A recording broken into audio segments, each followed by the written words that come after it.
안녕하세요. 영원한 빛의 등대지기 장은명 전도사입니다. 네, 오늘은 26강 주님의 재림에 대해서 말씀 살펴보도록 하겠습니다. 창세기 3장 15절에 하나님께서 여자의 후손을 보내주시겠다고 약속하셨습니다. 인간이 하나님 떠나는 죄를 짓자 말자, 인간이 죽자 말자, 내가 만든 하나님 자녀, 하나님께서 창조주께서 직접 너를 구하러 올 것이다. 어떤 방법으로 구하러 올 것인가? 구약 성경에 세밀하게 약 300여 가지 수없이 많은 말씀들을 예언을 해 놓으셨습니다. 어디에서 태어날 것이다. 베들레헴에 태어날 것이다. 친구에게 배신을 받을 것이다. 나무에 달려 죽을 것이다. 처녀의 몸에서 태어날 것이다. 한 300여 가지 정도 세밀하게 기록해 놓으셨어요. 그 사실이 신약 성경에 다 이루어졌다는 것이 기록되어진 것이 사복음서입니다. 하나님께서는 반드시 말씀 주시고 그 말씀을 성취시키시는 분이 하나님이시죠. 그 중에 지금 마지막 남은 언약이 있습니다. 주님의 재림. 이 부분을 마귀가 굉장히 싫어합니다. 그래서 이 약속의 말씀을 교란하고 희석시키고 희미하게 만들려고 하는 것이 사단의 최대 목표입니다.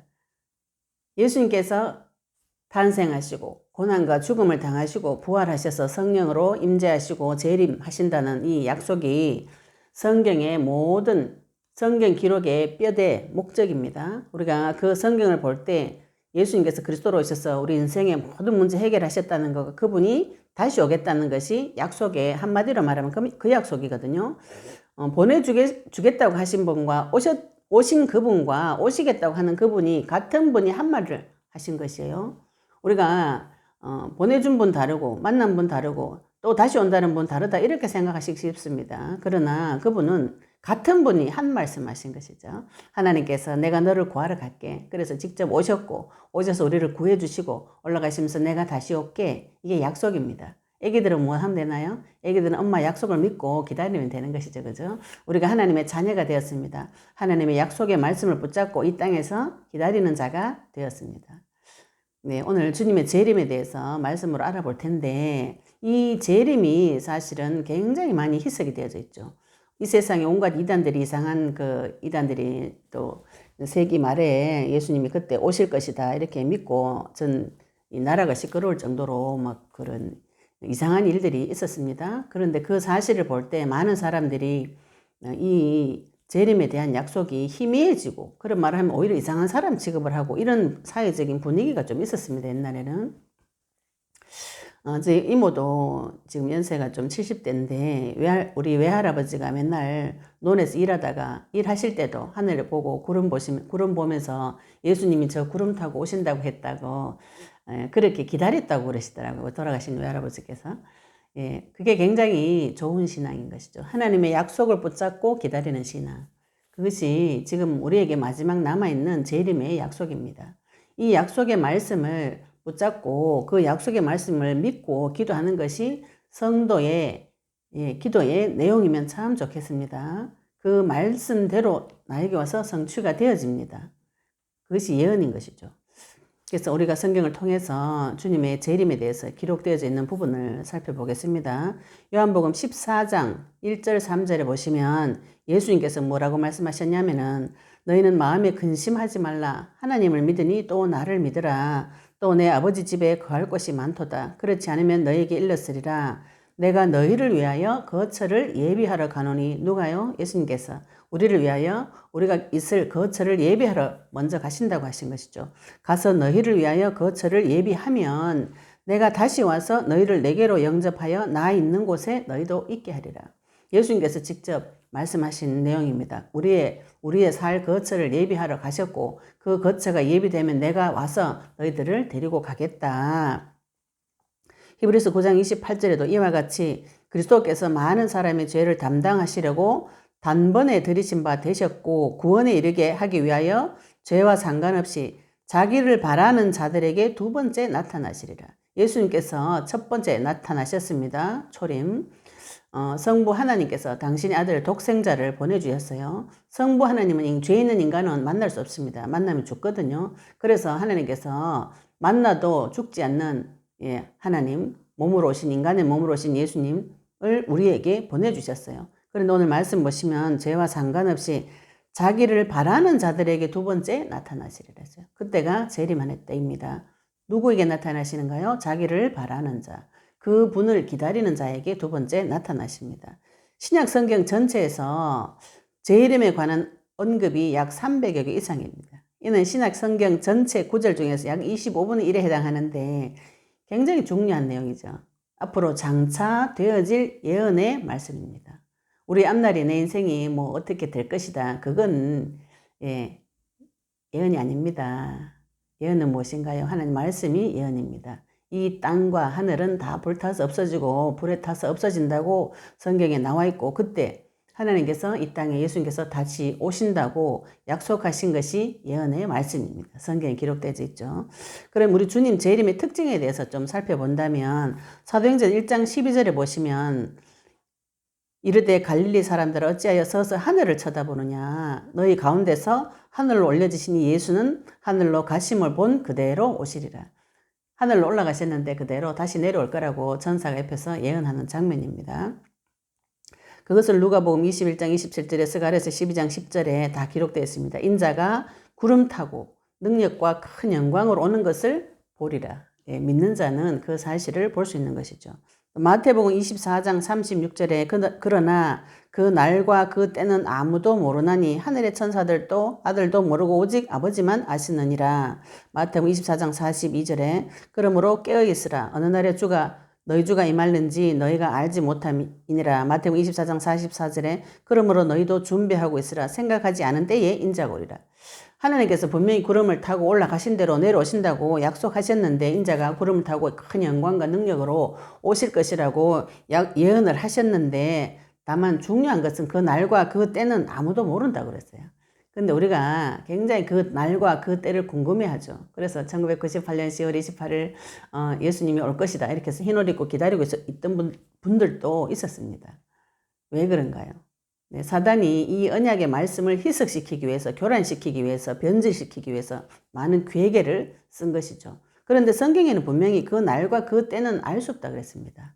우리가 그 날과 그 때, 시간은 하나님이 주인이십니다. 우리가 미래에 대해서 많은 분들이 염려하세요. 왜 염려하는가요? 내가 주인 돼서 컨트롤을 하고 싶기 때문에 염려가 되는 것이죠. 모든 것의 주인, 시간의 주인 하나님이십니다. 하나님께서 어느 때에 언제 보내실지는 모르는 것이죠. 그러나 언제 올지 모르기 때문에 너희들이 깨어있으라 그래요. 깨어있는다는 건 또 무슨 얘기입니까? 깨어있고 싶고요. 준비하고 싶다고요. 근데 많은 목사님들이 이런 메시지 하시면서 어떤 것이 깨어있는 것인지 어떤 것이 준비하는 것인지 그거는 안 가르쳐줘요. 참 답답하면 저는 메시지 들을 때 많이 답답했었습니다. 언약 붙잡고 내가 주 예수 그리스도 이름 부르는 것이 그리스도의 빛을 밝히는 것이 내가 깨어서 준비하는 것이 더라고요. 저는 하나님께서 그렇게 가르쳐 주셨어요. 그 날과 그 때는 하나님의 주인의 손에 달려 있습니다. 그 내가 결정하는 것이 아니죠. 그죠? 내가 그 때를 결정해가 준비하고 싶은 간절한 욕망은 아직도 내가 주인 되어 있다는 뜻입니다. 하나님의 손에 맡기시고 그분은 반드시 다시 오시는데 내가 가장 사랑하는 사람을 만나고 싶은 그 심정이 올라오면 좋은 것이겠죠. 그러나 하나님께서 언제 오실지 힌트는 한 가지 주셨어요. 마태복음 24장 14절에 이 천국 복음이 모든 민족에게 증언되기 위하여 전파되리니 온 세상에 전파되리니 그제야 끝이 오리라. 그 끝은 언제 오는가요? 온 세상에게 이 천국 복음이 모든 민족에게 증언되기 위하여 전파된다 그랬습니다. 전파되어진 위에 증언이 되어지는 거죠. 증언은 무엇인가요? 그분께서 그리스도의 일을 하셨다는 그 사실을 증거해 주셔야 됩니다. 무엇으로 증거합니까? 네, 말씀으로 증거해 주시고 내 삶의 과거에 하나님께서 나에게 실제로 밝혀준 그 사실을 증거해 주셔야 됩니다. 네, 많은 할 얘기가 많지만 시간이 그러니까 간단하게 말씀드릴게요. 제 영상을 좀 꾸준히 들어보시기 바랍니다. 이 재림은 마지막 언약입니다. 인간의 문제가 왜 왔는가? 처음부터 문제가 왜 왔는가요? 언약을 놓쳐서 모든 문제가 온 것입니다. 마귀는 이 언약을 불순종하도록 유혹했어요. 그 사실에 오케이 한 자가 인간입니다. 그래서 그 죄의 대가로 죽어버린 것이죠. 그 언약의 말씀대로 죽도록 계략을 쓴 놈이 마귀고요. 그 언약의 말씀대로 대가를 받는 것이 인간인 것이죠. 그것이 죄입니다. 우리가 죄를 내가 잘못한 거라고 생각하시면 계속 노력하셔야 돼요. 인간의 죄의 문제는 노력으로 끝나는 것이 아닙니다. 노력으로 끝날 것 같으면 하나님께서 직접 오시지 않았겠죠. 그죠? 인간의 문제는 무엇인가? 창세기 2장 16절 17절에 그 죄와 사망의 법 선악과 따먹으면 반드시 죽는다는 그 말씀의 법을 어긴 것이 문제가 되어서 그 말씀의 법대로 성취가 되어졌어요. 마귀가 때려가 죽인 것이 아니고 인간을 죽인 것이 아니고 인간이 마귀 말을 듣고 친구 말을 듣고 자기 스스로 하나님의 말씀에 불순종하는 죄를 지었어요. 그것이 창세기 3장 2절 3절에 기록이 되었습니다. 여자가 뱀에게 말하되 동산 나무의 열매를 우리가 먹을 수 있으나 동산 중앙에 있는 나무의 열매는 하나님의 말씀에 너희는 먹지도 말고 만지지도 말라. 너희가 죽을까 하노라. 이 여자는 언약을 제대로 몰랐어요.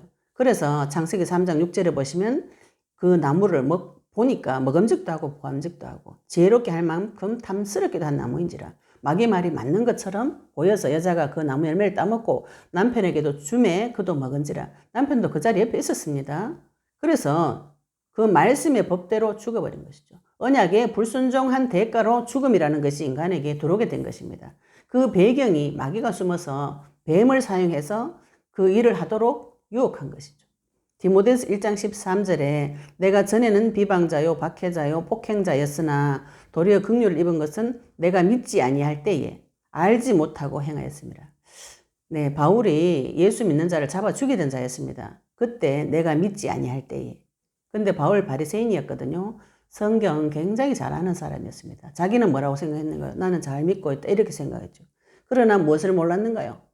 그리스도를 몰랐던 것이죠. 그죠? 알지 못하고 도리어 내가 박해자, 비방자, 폭행자로 살았다고 고백했습니다. 내가 그리스도를 다 안다고 생각하시는 분들 회개하시고 하나님을 나 잘 믿고 있다 이렇게 생각하시는 분들 회개하시고 하나님 나에게 주신 언약이 무엇인가 집중해 보시기 바랍니다.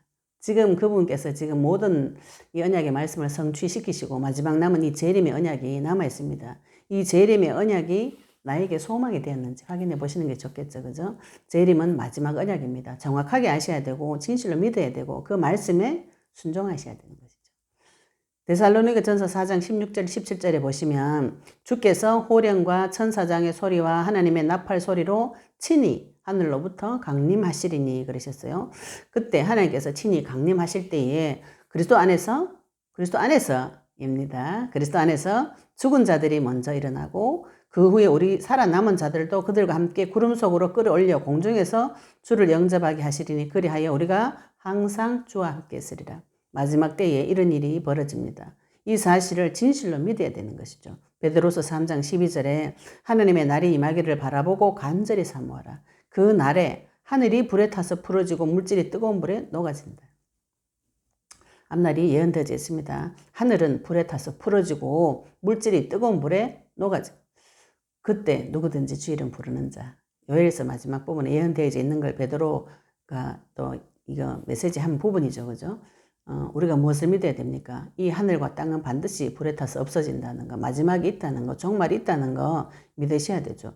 그러면서 그 종말을 위해서 그 종말은 언제 오는가요? 예수님께서 다시 오시려면 어떻게 돼야 되는가요? 마태복음 24장 14절 전 세계 복음이 전파되어져야 되기 때문에 그 말씀에 순종해야 되는 것이죠. 그래서 사도 바울이 사도행전 20장 24절에 내가 달려갈 길과 이랬습니다. 바울은 무엇인가를 보고 달려갔어요. 나는 무엇을 보고 달려가는가? 내가 사랑하는 사람을 위해서, 내가 벌고 싶은 돈을 위해서, 명예를 위해서 달려가시는 거 아닌가? 내 자신을 발견하시기 바랍니다. 하나님을 만난 자는 나를 발견하게 됩니다. 하나님 만나가지고 남의 문제가 티끌처럼 보인다면 주 예수 이름 부르시기 바랍니다. 내 마음속에 무엇이 들어있는가? 내가 무엇을 향해서 달려가고 있는가? 내가 오직 주 예수 그리스도와 그분이 다시 오시는 그 길을 준비하기 위해서 달려가고 있는가? 내 자신을 하나님 앞에 말씀 앞에 세워보시기 바랍니다. 내가 달려갈 길과 주 예수께 받은 사명. 우리가 보통 평신도들이 사명을 목사님이나 전도사님이나 교역자들만 받은 줄 아시는데 언약의 말씀 붙잡고 깊이 기도해 보시면은요, 하나님께서 나에게 선지자로 제사장으로 왕으로 살기를 원하신다는 것을 하나님께서 계시해 주실 것입니다. 왜냐하면 그리스도께서 하신 일이 선지자의 일이요 제사장의 일이요 왕의 일을 하셨기 때문에 그리스도의 영, 진리의 영이 나에게 오시면 나를 통해서 하나님께서 이 세상을 향하여 선지자로 제사장으로 왕의 일을 해줘야 되는 사람으로 하나님께서 나를 먼저 부르셨어요. 그것이 모든 예수님을 믿는 자의 사명입니다. 바울은 훌륭하니까 그렇다 이렇게 생각하시면 곤란합니다. 네, 성경 볼 때 나를 그 자리에 넣어서 보시면 되죠. 나도 바울처럼 내가 달려갈 길이 분명해야 됩니다. 언약이 분명하셔야 되죠. 이 땅에 살면서 내가 이 언약의 말씀을 계속 같은 말씀을 계속 깊이 묵상해 보시면 하나님께서 그 말씀을 말씀으로 해석해 주시면서 말씀의 폭이 넓어지고 풍성해지고 높아지고 깊어지고 하나님을 더욱 깊이 많이 알게 됩니다. 그런 자는 대적을 이길 수 있는 것이죠. 그것이 예수께 받은 사명입니다. 이 땅에서 선지자로, 제사장으로, 왕으로 살아갈 수 있는 사명 발견하시기 바랍니다. 곧 하나님의 은혜의 복음을 증언하는 일을 마치려 하면은 나의 생명조차 조금도 귀한 것으로 여기지 아니하노라. 이 땅에서 선지자로, 하나님의 말씀을 대언할 자로, 죄 문제 해결을 제사장으로, 사단의 권세를 꺾어줄 하나님을 대신한 통치자로 그 일을 마치려 하면은 나의 생명조차도 조금도 귀한 것으로 여기지 아니하노라. 바울의 고백입니다. 우리는 어디에 선정하고 계신가요? 내 자신을 찾아보시기 바랍니다. 이 언약대로 성취하실 그리스도 되신 예수님. 예수님께서 반드시 내가 다시 속히 온다고 계시록 22장 12절에 말씀을 하셨습니다. 보라, 내가 속히 오리니 내가 줄 상이 내게 있어 각 사람에게 그가 행한 대로 갚아주리라. 무슨 말씀이죠, 그죠? 하나님께서 반드시 오셔가지고 마지막 때는 좌우로 갈라서 믿는 자와 믿지 않는 자 갈라서 지옥과 천국으로 끝장냅니다. 믿는 자에게도 이런 상급의 심판이 있어요. 믿는 자는 지옥 가는 심판은 아닌데 하나님 앞에 내가 행한 대로 하나님께 내가 상 줄 자는 상 주고 그렇게 하시겠다는 것이죠. 그분이 누구신가? 계시록 22장 13절에 나는 알파와 오메가요 처음과 마지막이요 시작과 마침이라. 시작하신 분이 있습니다. 반드시 마침이 있습니다. 우리 인생이 영원히 살 것 같지만 100년도 못 살아요. 그런데 인간은 자꾸 그 마음속에 영원히 살 것 같은 생각을 가지고 있거든요. 근본적인 생각이죠. 그죠? 인간은 영원히 살든지 영원히 불타든지 둘 중에 한 가지입니다. 예수님 그리스도를 믿는 자, 하나님께서 마지막 마침을 찍을 때에 우리가 어디에 가 있는가 하나님 앞에 서보시기 바랍니다. 사도 요한이 계시록 22장 20절에 사도 요한이 자기 혼자 반모섬에서 주님을 기다리는 장면입니다. 이것들을 증언하신 이가 이르시되 내가 진실로 속히 오리나 하시거늘 아멘 주 예수의 오시옵소서. 주님을 기다리는 사람. 네, 내가 가장 사랑하는 사람을 만나려면 어떤 심정이 되는가요? 간절히 그분이 기다려지는 것이죠. 혹시 예수님 다시 오실까 봐 무서운 분 계십니까? 예수님 다시 오시는 날, 나는 천국 가는 날이지만 내가 사랑하는 형제, 부모, 친구, 믿지 않는 자는 지옥 가는 날입니다. 우리가 이 재림의 언약이 붙잡아져야 전도의 시급성이 나옵니다. 더군다나 또 우리가 살아있을 때에 내가 살아서 주를 만나겠다는 그 소망을 가지고 있는 자는 나의 먹고 사는 일이나 나의 욕구의 일보다 주의 일이 더 급하게 됩니다. 왜냐하면 이거는 생명과 관계되기 때문에. 우리가 이 사실을 믿지 않기 때문에 전도하지 않는 것이죠. 네, 예수님을 기다리는 사람, 전도의 시급성이 나오는 그런 믿음으로 도전해 보시기 바랍니다. 사도 요한이 반모섬에서 예수님을 기다렸습니다. 가장 사랑하는 제자, 그분이 평생에 주님을 바라보는 그 심정, 하나님께서 나를 얼마나 사랑하시는지 그 사랑을 많이 체험한 자는 누구를 기다립니까? 네, 나를 가장 사랑하셨던 그분을 기다리게 되는 것이 우리의 재림 신앙인 것이죠. 내가 무엇을 향해서 달려가고 계십니까? 이 땅에서 무엇을 하고 무엇 때문에 내 인생이 사라지는 것인지 언약 붙잡으시기 바랍니다. 오늘 주님의 재림에 대해서 언약이 계시되는 날 되시기 바랍니다. 감사합니다.